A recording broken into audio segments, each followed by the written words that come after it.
Today we're talking about meal planning for the mom who doesn't like meal prep.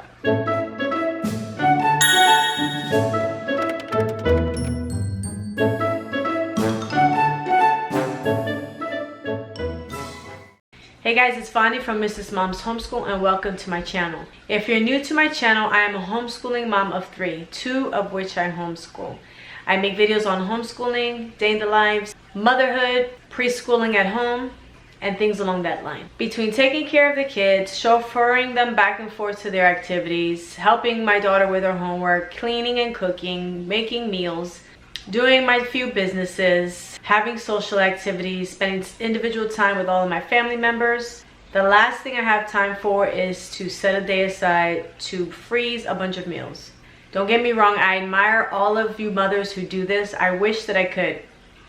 I have tried it one time, and at that time the food just didn't come out the way that I liked it. I tried freezing foods and I didn't like the way they tasted. My family didn't like the way they tasted. We also like a variety. We don't like to eat the same thing every day. And I am kind of spoiled. I kind of like my food to be freshly cooked the same day. So with that being said, this is how I do my meal prep. So the first thing I do is to print out a blank monthly calendar or create one myself. I like to do a calendar layout with the month or dates. That way I can reuse it whenever I want. Next thing I want to do is decide on the meals that I want to plan out for the month. I decide if I want to do themes. Let's say Mondays I'll do Puerto Rican food.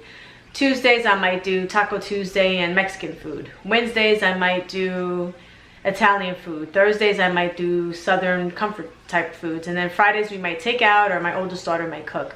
And then Saturdays my husband cooks, and then Sundays my in-laws cook. Having themed days makes it a lot easier for me to find recipes. I'll also think about all the recipes that my family already enjoys and things they already like. So with deciding your themes, your favorite meals, and who will cook what on which day, you have your general layout for your meal planning for the month. Yes, for the month. The next thing I do is I go on Pinterest, or it could be your favorite recipe site, and I look for recipes based on the themes that I've chosen for the month. Make sure when you're doing this, you're keeping in mind your weekly schedule. If you're more exhausted on Tuesdays, then you know that you want to do maybe a slow cooker meal on a Tuesday that you can prep in the morning and dump it and just go. Or maybe you want to order out that day, or maybe someone else is going to cook that day, or maybe you do something simple like tacos on that day.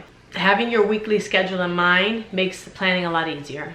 Same thing for days that you're not going to be home all day. On Tuesdays we go to a homeschool co-op, and when I come back home I'm really tired.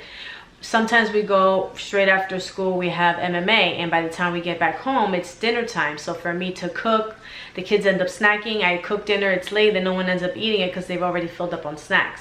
So on those days, it's smarter to plan for either slow cooker meals or Instapot meals, something that's going to be taking all day to do that I can just dump in there before I leave the house by prepping it the morning or a night before, or an Instapot recipe, which is like you just dump it in there and it just cooks quickly. The next thing is you want to try to plan for like 30 recipes. That doesn't mean that you have to have a new recipe every single day for every single week, but having 30 recipes allows you to rotate between different recipes. It gives you enough to work with so you don't have to constantly be going back to the computer, killing time to find recipes that your family will enjoy. The final step is to print out all of the recipes that you have chosen and put them into a binder.